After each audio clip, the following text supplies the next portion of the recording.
안녕하세요. 오늘은 지난번에 말씀드렸던 우리 학개론 총 8개 파트에 대한 간략한 정리 요거 준비해 왔습니다. 부동산 학개론 몇 개 파트? 8개 파트로 구성이 되어 있어요. 그래서 오늘은 여러분들과 함께 부동산 학개론에 대한 8개 파트를 좀 간략하게 정리를 해 보도록 하겠습니다.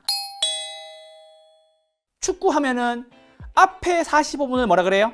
전반전? 전반전. 뒤에 45분은 후반전. 후반전. 그래서 학개론도 4개 파트씩 전반과 후반이 있어요. 전반부 파트는 첫 번째는 총론 배우는 거예요. 총론. 그래서 총론은 총괄적인 이론의 뜻이라서 부동산에 대한 개념 배울 거예요. 부동산이 뭐야? 라는 거에 대한 개념. 그리고 부동산에 대한 용어 배워요. 용어. 자, 그럼 물어보죠, 여러분들. 택지 많이 들어봤죠? 택지 조성. 택지는 들어봤어요. 택지 들어봤죠? 그거 뭐 하는 땅이에요? 택지 용어 정리해서 택지는 이렇게 나와요. 주거용, 상업용, 공업용 건물을 지을 수 있는 땅 이렇게 나와요. 그래서 총론에서는 용어 정리하는 거예요. 토익 같은 걸로 치면 단어장 같은 거예요. 그렇죠. 단어 배우듯이 부동산이 뭔데 개념 배우고 용어 배우고. 여러분들 얼마 전에 유명했던 이거 뭐죠? 로제의 아파트. 아파트 몇 층이 기준일까요? 10층? 10층? 5층. 그래서 아파트는 5층 이상을 아파트라고 얘기를 합니다. 그 5층 안 되는 건물은 빌라예요? 빌라 뭐 이런 거? 우리는 빌라 말고 다세대 주택이에요 라는 걸 많이 쓰죠. 빌라라는 말을 많이 쓰시겠지만 빌라라는 말은 용어 정리에는 없다는 거 말씀을 좀 드릴게요. 그래서 이런 용어들 배우는 게 총론이에요. 자, 두 번째는 경제론이에요. 여러분들 아무리 그래도 먹고 사는 게 가장 중요하죠. 그래서 경제에서는 수요와 공급을 배우는 거예요. 수요는 뭐예요, 여러분들? 원하는 거. 원하는 거, 또 사는 거. 공급은 뭐예요? 주는 거. 주는 거, 또 파는 거. 수요와 공급을 경제론에서 배우게 될 거예요. 부동산을 사고 파는 거 어디에서 사고 팔아요? 우리 보통 고기나 야채나 이런 것들 어디서 사고 팔아요? 시장. 그렇죠. 그래서 뭐다? 시장론을 배우는 거죠. 살 사람, 팔 사람 어디에서? 부동산 시장에서 이루어지는 거니까요.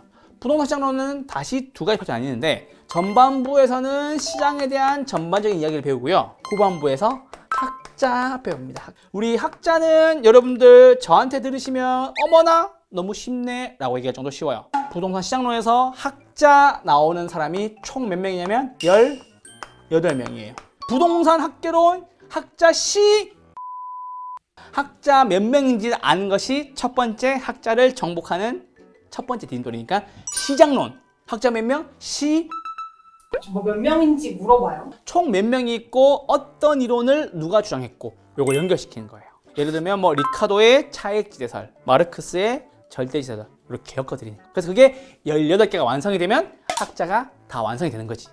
어떻게 다 외워요, 근데? 쉽게 말씀드릴 거예요. 딱 한 명의 학점만 얘기해 주세요, 그러면. 딱 한 명의 학점이요? 마르크스. 되게 유명한 경제학자이기도 합니다. 특히나 다스 캐피탈, 자본론을 쓴 되게 유명한 경제학자이기도 하죠. 그분이 절대지대설이라는 걸 만들었어요. 무슨 말이냐면 절대적으로 지대는 존재한다. 지대가 뭐예요? 땅, 또 모르겠어요. 토지 임대료를 지대라고 얘기를 해요. 마르크스라는 사람은 모든 토지에 다 임대료가 있다라고 얘기한 거예요. 예전에는 토지는 자연적으로 주어진 산물이기 때문에 그 토지에 대해서 임대료를 받으면 안 된다고 얘기했어요. 소유라는 것은 창조가 있어야 소유가 되는데 창조하는 사람이 없기 때문에 그 전까지만 하더라도 토지에 대해서 특히나 최열등지, 안 좋은 땅에 대해서는 지대가 없어야 한다고 얘기했는데 마르크스라는 사람이 딱 나타나면서 뭐라 그랬어요? 모든 토지에는 소유라는 개념 때문에 임대료를 받아야 된다고 주장한 거예요. 학자 18명 중에서 가장 쉬웠던 마르크스의 절대지대설. 야, 뭐라고? 절대적으로 지대조. 무슨 지대설?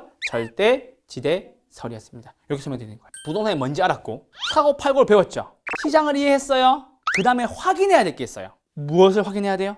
정부의 정책? 그렇지. 야, 이거 할 줄 모르는데 아시네요? 예. 정부의 정책을 확인하는 게 전반부의 전부예요. 토지 정책, 조세 정책 배우는 거. 정책론은 법이랑 관련한 거예요? 그렇죠. 매우 쉬운 파트. 그래서 정책론에서는 무엇이 공법과 세법에 대한 내용이 등장을 합니다. 이제 더 중요해. 더 중요한 파트예요. 후반부가 더 중요해요? 그렇죠. 부동학교 총 몇 문제? 40문제. 근데 후반부에서는 대부분 22문제에서 23문항 정도가 출제가 됩니다.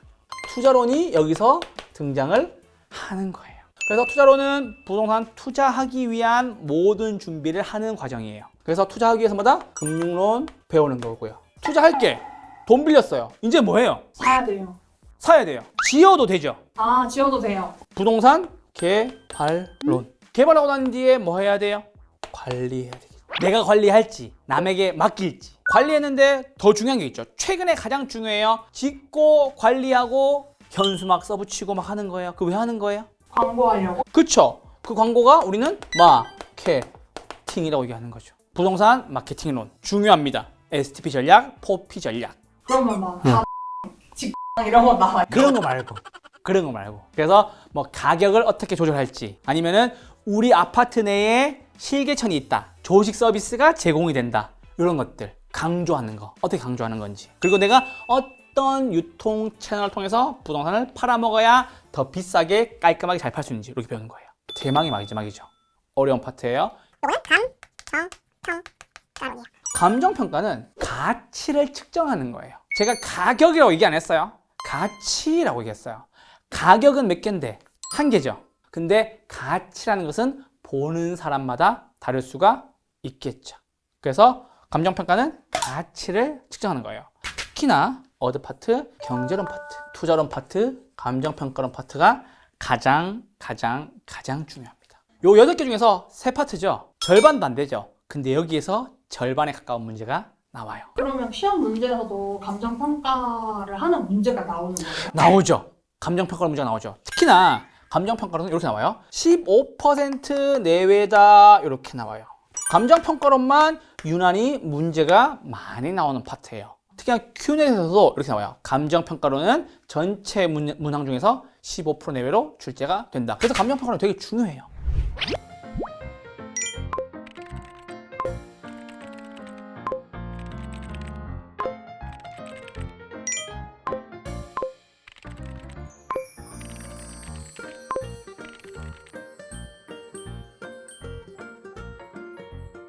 좀 더 깊고 하지만 센 기초로 듣고 싶은 분들 바로 여기 클릭해 주시면 바로 연결됩니다. 연결시켜 주세요. 여기 클릭하셔서 여러분과 함께 생기조 특강 잘 들으시면 되겠습니다. 그래서 오늘 부동학개론 어렵다는 학개론 8개 파트 총 다 정리해 보았고요. 여러분들에게 조금이나마 도움이 되셨으면 좋겠습니다. 그래서 이 도움이 여러분들의 합격과 그리고 부동산 시장을 이해하는데 배우는데 큰 도움이 됐으면 좋겠습니다. 저는 해커스 공인중개사 부동산학교의 송도윤이었고요. 여러분과 함께 끝까지 해나가도록 하겠습니다. 많은 사랑과 관심 부탁드리고요. 앞으로도 부먹남은 계속됩니다. 아시겠죠? 고맙습니다.